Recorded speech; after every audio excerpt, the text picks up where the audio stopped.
Hey Ryan, how are you? Good. How are you all? Good. Doing well. What's your question for us tonight, or what did you want to talk about?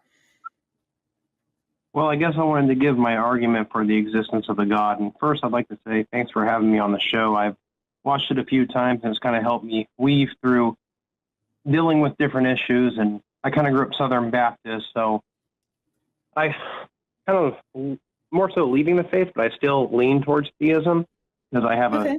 argument that I strongly believe in, and I kind of want to discuss it with you all and get your opinion on it and see what you all think of it. Yeah, let's hear it. Okay. So essentially, I accept principle of sufficient reason that every contingent fact has an explanation.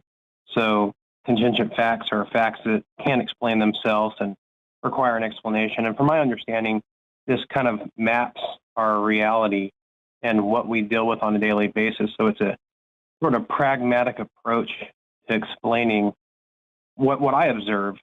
And because of that, I accept it. So therefore, it's the best explanation for what I see. And then going off of that, premise two, there is a contingent fact that includes all other contingent facts.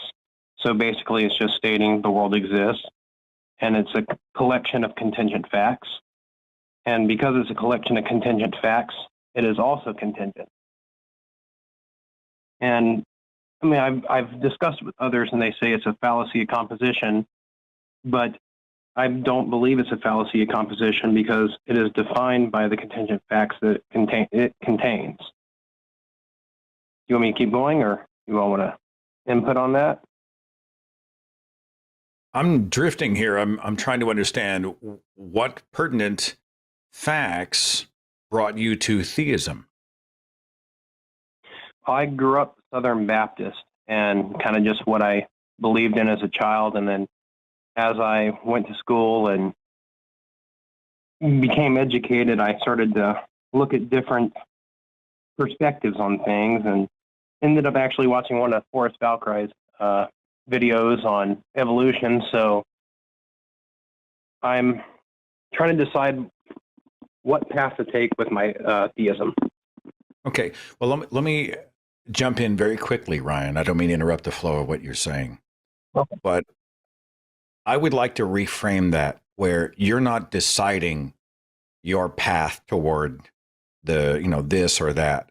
I think Mm-hmm. you are trying to determine what is true or what the facts support, and those determine Okay. whether you go this direction or that, right? I think we often will say, well, I decided to believe in God or I decided not to believe. And I don't think it works like that. I think our beliefs happen more organically under the skin. Well, we admit to ourselves and to other people might be something else. But in your mind, it sounds like you're not 100% convinced. I mean, are you 100%, 90%? And which God, if we're talking about a theistic deity, which deity would it be? I would say it's a theistic deity, but I can't really decide on who. I believe that there is a God. There's something up there, but I'm not going to commit to one dogmatic religion. Okay, well, beyond religion, then what I'm hearing, make sure I got you. You think there is an agent, a deity with a proper name, a single God that is responsible for life, the universe, and everything. You're just not sure which deity that is? Yes. Okay. Sorry, I'm muted. My As my problem. Oh, go ahead. No, go ahead. Sorry.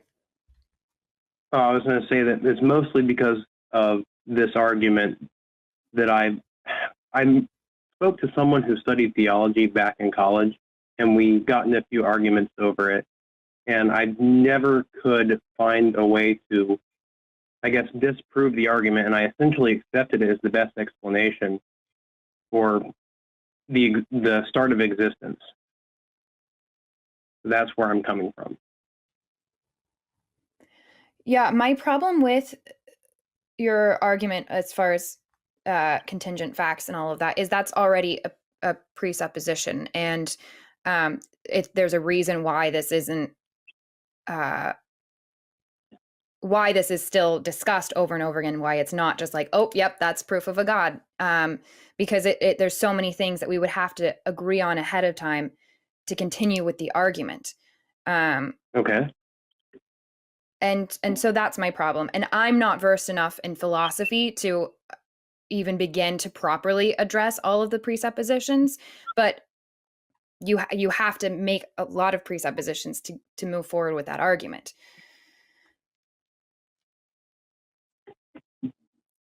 The presupposition, what would be some of the presuppositions for just saying that everything has an explanation? That's a presupposition.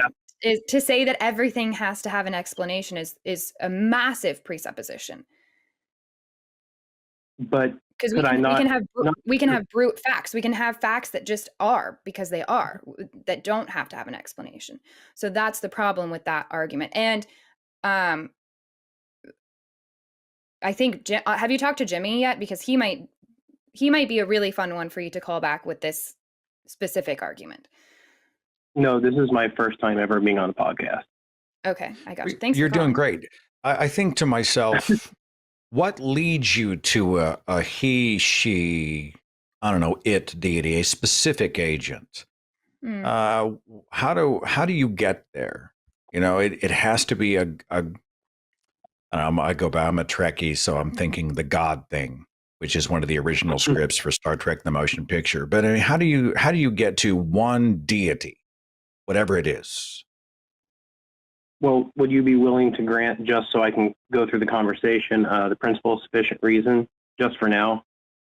Well, state your definition of it for me to make sure I'm understanding you.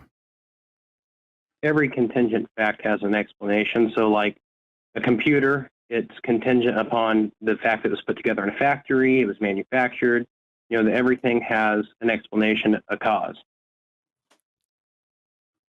Okay, well, let's say I grant everything has a cause, which I think fine. You know, something caused something else to happen or whatever. I don't know. We can do the infinite regress, what caused the universe and what happened before the cause of the universe, et cetera. But what I want to know is if you're looking at the facts and you're looking at all of these things around us, which are apparent evidences for a specific theistic God, how did you get there? Why not multiple gods? Why not non-deity agents that put the universe together? Why not a what instead of a who? How did you get there? So that kind of leads into premise 3 and 4. So premise 3 is basically there is an explanation of the fact because everything is contingent, it has an explanation. And then premise 2, what I was saying earlier, there's a collection of contingent facts. So the world itself is contingent, or that could be interpreted as the universe. And then therefore there's an explanation for the universe. And then because you have this infinite regress of contingent facts explaining contingencies, you would therefore need to introduce a necessary object to sort of break the contingency and start the initiation. And I kind of conclude that that necessary object is a singular entity. And I can explain why that is. I mean, if we can do so briefly, I'd be curious. Okay. So the reason I believe it's singular, because if there's a multitude of different entities, then it wouldn't necessarily be omnipotent and what's the best? All present. No, I think omnipotent. Yeah, I get it. But if I can stop you there, how do you know that it couldn't be multiple omnipotent agents working in tandem? How do you make that leap from, it has to be a single?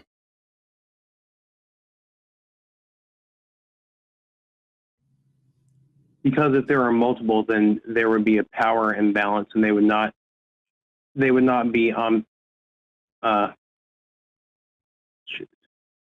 they wouldn't be all powerful because there would be an imbalance between the different deities. But what if they were also omnibenevolent? What if they worked absolutely in tandem with each other? They were all on message, on the same mission. They were fine with one plan implemented 4 ways, right? They also, divided and conquered. Why do they have to be omnipotent? Because if it is not omnipotent and it is limited to a certain space, it is bound by that space and contingent upon the space that it contains. So therefore, it cannot be bound and defined by space, because then it's essentially dependent upon it or contingent upon it. Doesn't have to be bound by space, because then it would be contingent upon it.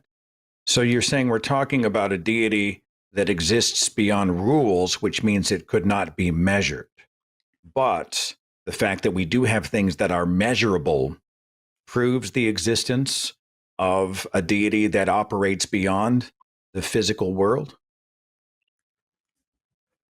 Could you run that by me one more time to make sure I'm tracking?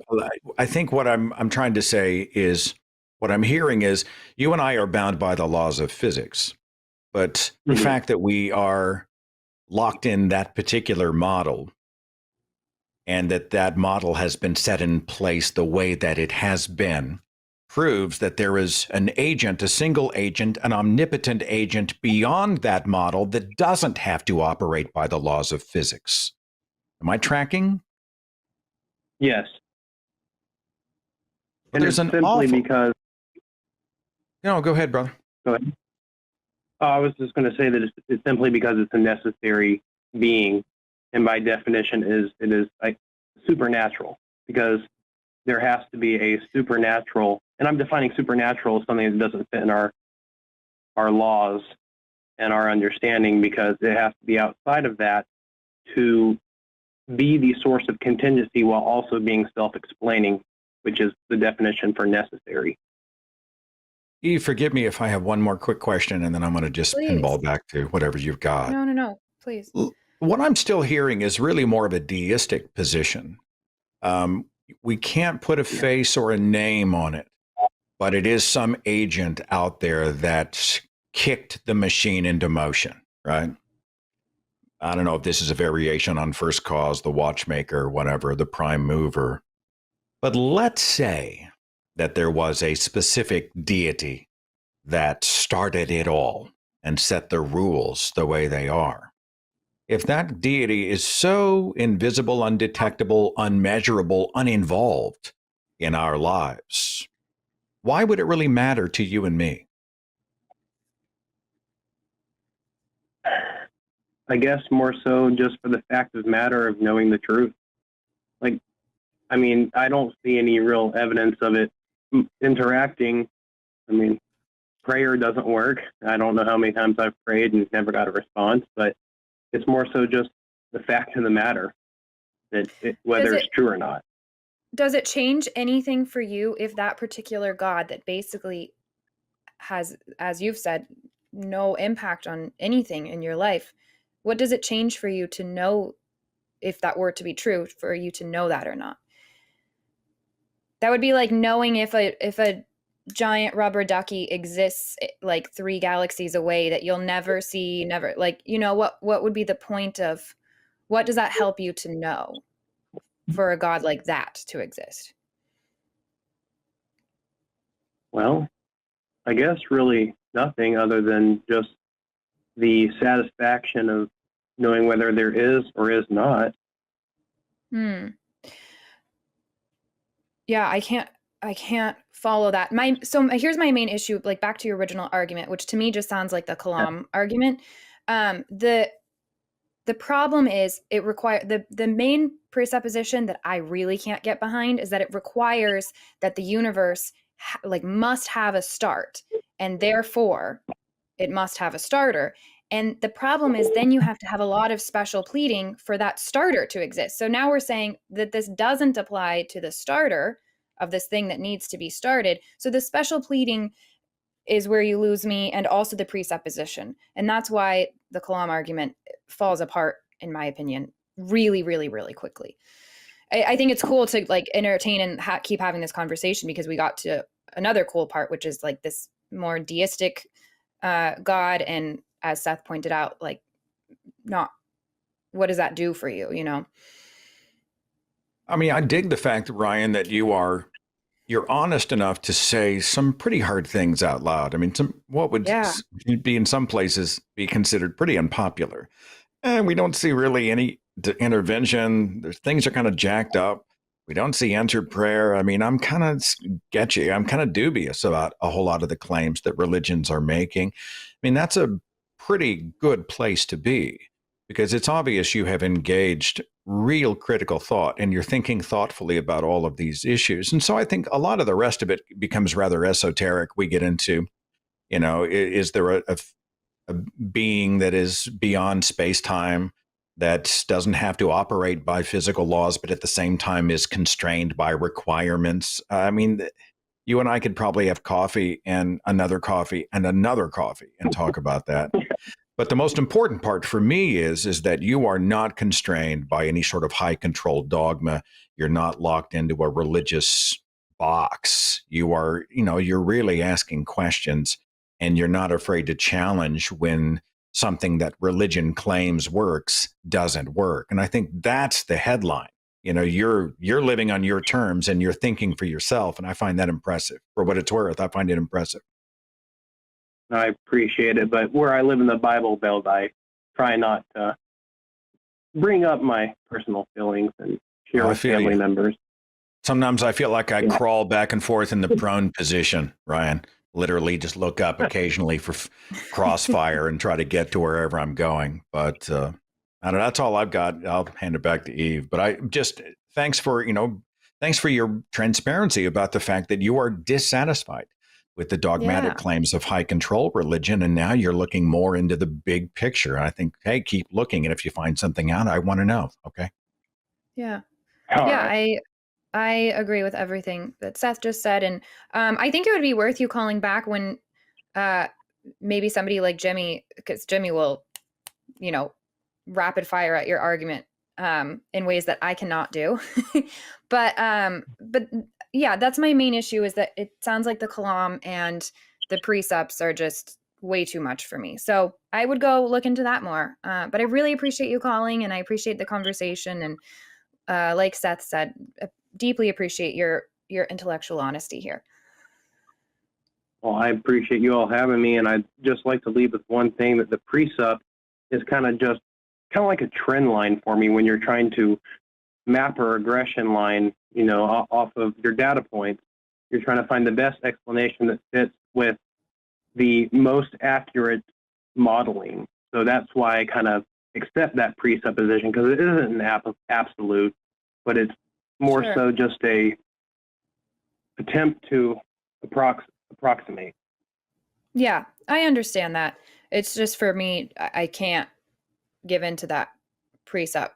Okay. It's a pretty big leap for me, and the special pleading that comes if you do accept that precept, then you really lose me.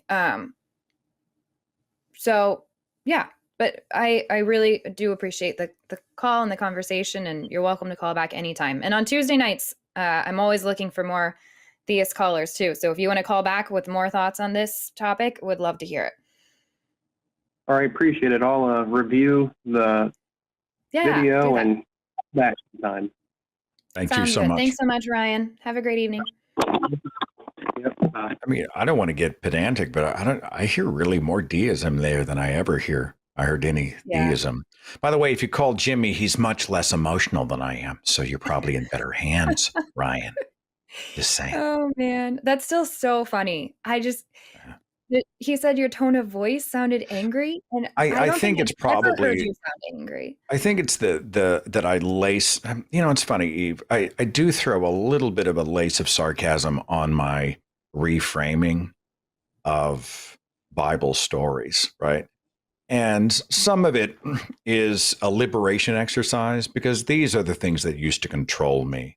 Adam and Eve, and Noah built the ark, and all of these things. Moses freed the slaves, and Jesus was born in a manger, and all those things. And so now the things that used to control me, I find liberation in sort of winking at them and using colorful language to describe them. But what's interesting is, while some people bristle, the words I'm using are still accurate. I mean, when I talk about Adam and Eve in the garden, I say, oh, so humankind originated from a cosmically conjured pair of garden nudists who chatted up talking snakes before engaging in a rebellious act of fruit munching and got kicked out of the. And when you say it that way, they get pissed and they're like, how dare you make fun of the story? And I'm like, what is factual? According to your book, what is factually inaccurate about they were cosmically conjured, they were nude, they talked to a snake? I mean, all of those things are true. But he probably heard that language and thought maybe that was me going on offense. Maybe it was, but I don't know. Well, it was valid. So just the claim of an angry tone of voice is very funny. I mean, it's happened, but it's pretty rare. You know, I'm pretty banana. It's like when I get told, I get told I'm bitter and what's the all kinds of stuff, but bitter comes up a lot, and that I seem miserable. And I'm like, have you ever talked to me for more than 2 seconds? Don't you feel like, though, they're trying to discredit the witness? I mean, rather than address the argument, what they do is they say, well, look how miserable that godless person is. Yeah. Instead of saying, oh, here's what she said and here's why it does or does not have merit. And I look at you, and that's the last thing I think is misery. I see somebody who's liberated and comfortable in her own skin and helping other people to do the same. You know, and that's inspirational to me. So. And then there's you, who's clearly just angry. So I really am. I'm filled with rage. Secretly believing and raging. Hey, if you liked this video, why don't you click that like button? And if you didn't That's like what it, you would say. subscribe. Okay. You didn't even give me a chance. There was such a long pause. Too much air. What are you on speed or something? I barely had a chance. Let's try again. Hey, I hope you liked. Hey, I hope you. Fuck. Hey there. I hope you liked that clip. Hey, I hope you liked that clipper just now. The one that you just watched with your eyes. If you did like it, why don't you click that like button? And if you didn't like it, tell Jimmy to go fuck himself. Hey, I hope you liked that clip right now. If you did like it, why don't you hit that like button? And if you didn't like it, go ahead and subscribe anyway.